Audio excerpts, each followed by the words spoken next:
रिया अपनी office canteen में अपनी सहेलियों के साथ बैठी लंच कर रही थी। उनके बीच इस बात पर बहस हो रही थी कि भूत होते हैं या नहीं। किसी का कहना था कि भूत होते हैं तो किसी का कहना था नहीं होते। रिया उनकी बातें सुन रही थी और लंच करने में व्यस्त थी। तभी टीना कहती है, क्या यार रिया, तू भी तो कुछ बोल, तुझे क्या लगता है?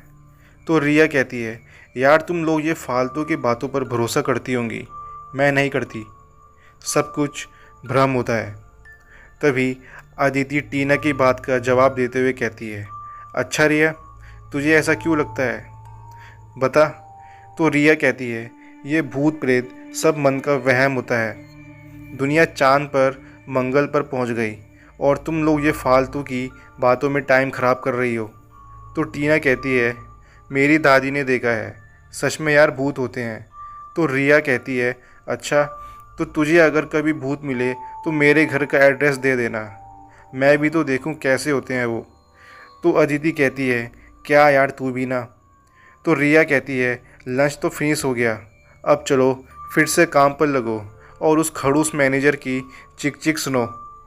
तभी टीना रिया का रिप्लाई करते हुए कहती है, क्या करे, मजबूरी है, चल चलते हैं, नहीं तो देर हो जाएगी, मुझे आज ही एक ज़रूरी प्रेजेंटेशन भी बनाना है। सभी अपने अपने काम में लग जाती हैं। रात के 10 बजे रिया ऑफिस से घर पहुंचती है।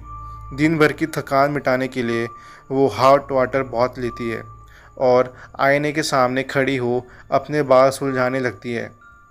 वो अपने बाल सुलझा ही रही होती है कि उसे लगता है कि आईने में रिया की जो तस्वीर है वो उसे घूर रही है।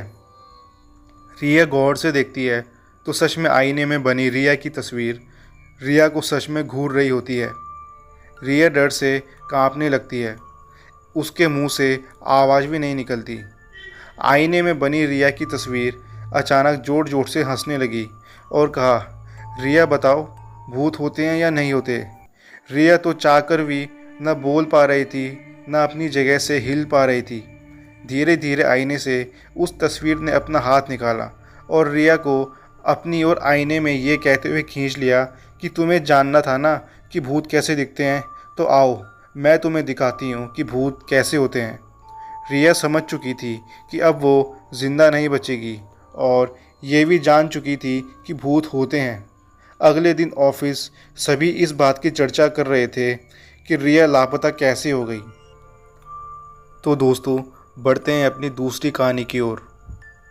नीरज, तनुज, साकेत, मोंटी चारों दोस्त छुट्टियों में ट्रेन से घर जा रहे थे। चारों की सीटें भी साथ में थी।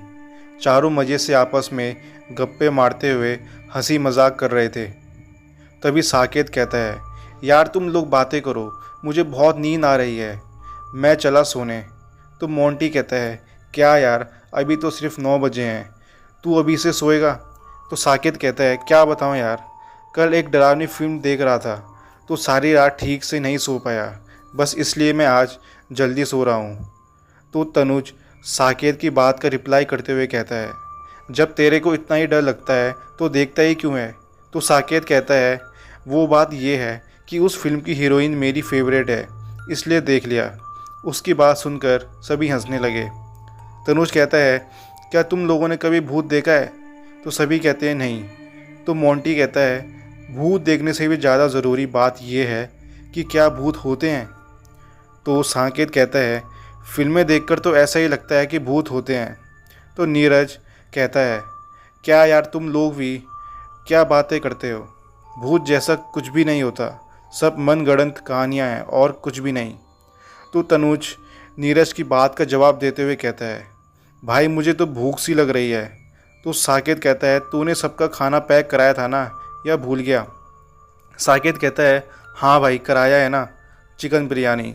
तनुज कहता है, तो देर क्यों कर रहा है, निकालना, बिरयानी के नाम से ही भूख बढ़ गई। तो नीरज कहता है, भाई तुम लोग बिरयानी निकालो, खाना शुरू करो, मैं ज़रा वॉशरूम से होकर आता हूँ। तभी नीरज वॉशरूम जा रहा था कि उसने देखा वॉशरूम के पास वाले ट्रेन के दरवाजे पर एक आदमी बाहर की ओर मुंह करके खड़ा था। नीरज ने कहा, ओ भाई ओ, दरवाजे पर मत खड़े रहो, गिर जाओगे। ये कहते हुए वो वॉशरूम चला गया। जब वो वॉशरूम से वापस आया तभी वो आदमी वहीं खड़ा था। ट्रेन तेज़ रफ्तार से दौड़ती जा रही थी।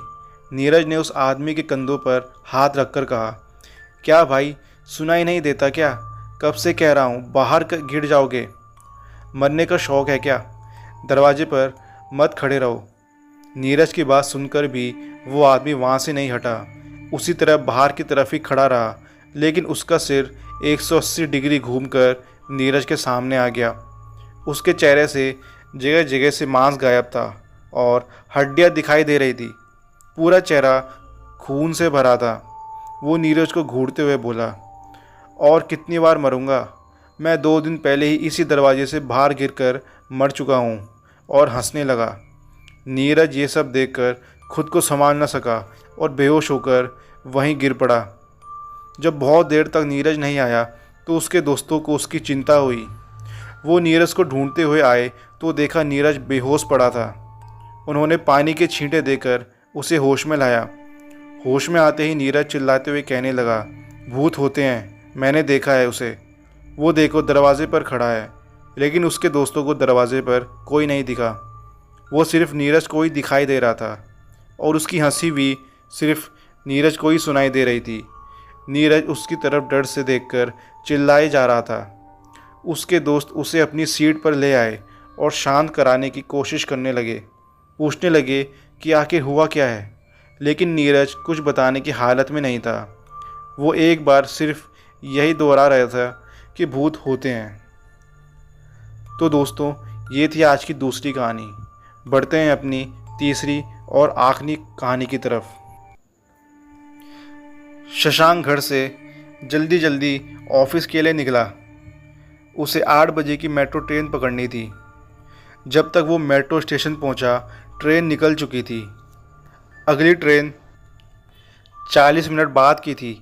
इंतज़ार करने के अलावा उसके पास और कोई रास्ता नहीं था। वो सामने की सीट पर जाकर बैठ गया।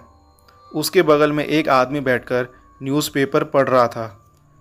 शशांक ने उसे देखा तो सोचने लगा कि आज के मोबाइल के ज़माने में भी लोग न्यूज़पेपर पढ़ने में अपना टाइम क्यों ख़राब करते हैं।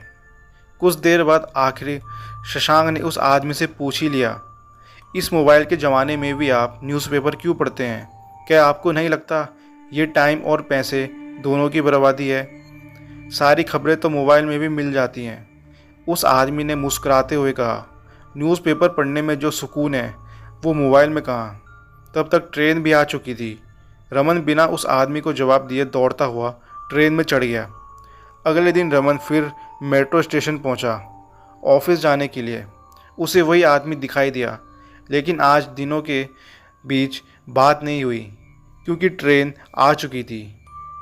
अब रमन हर दिन उसी स्टेशन पर उसी समय उस आदमी को न्यूज़पेपर पढ़ते देखता था।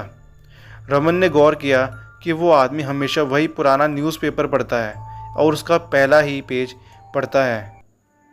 रमन जानना चाहता था कि आखिर वो आदमी ऐसा करता क्यों है।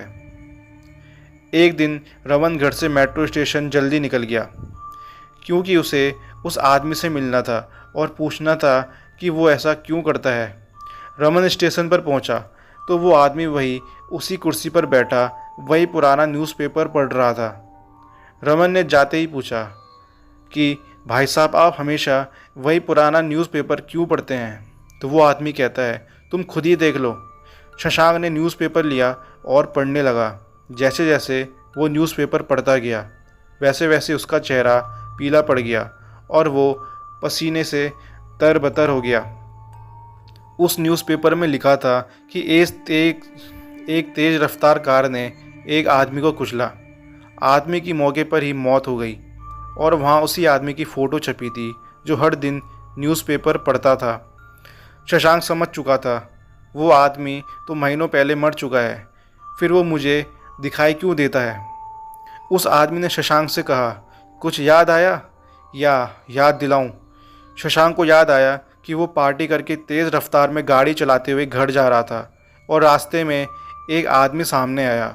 शशांक ने ब्रेक लगाने में देर कर दी और आदमी को कुचल दिया और वहाँ से डर कर भाग गया था। शशांक अब बहुत डर गया और भागते हुए मेट्रो स्टेशन के बाहर आ गया। वो डरा हुआ था, इसलिए अब वो ऑफिस नहीं जाना चाहता था। वो घर जाने को मुड़ा ही था कि एक तेज़ रफ्तार कार से टकरा गया और उसकी मौके पर ही मौत हो गई। वो दूसरा आदमी हाथ में न्यूज़पेपर लिया मुस्कुरा रहा था। तो दोस्तों, ये थी आज की कहानियाँ। उम्मीद है कि आपको ये कहानियाँ पसंद आई होंगी। तो मिलते हैं आपको अगली वीडियो में। धन्यवाद।